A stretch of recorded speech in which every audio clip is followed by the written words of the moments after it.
how to find cherry grove biome in Minecraft. So first, just make sure that your cheats are enabled.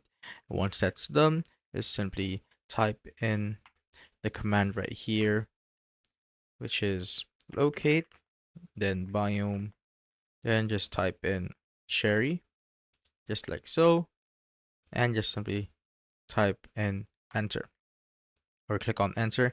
As you can see, the nearest Minecraft cherry grove is at this coordinates. So you could just simply click on it if you're in Minecraft Java, but if you're not in Minecraft Java, you just simply type in this code. So /tp then @s to, or you could just TP another player. So it could either be another player if you want, but if it's yourself, as you can see, current entity, just type in @s.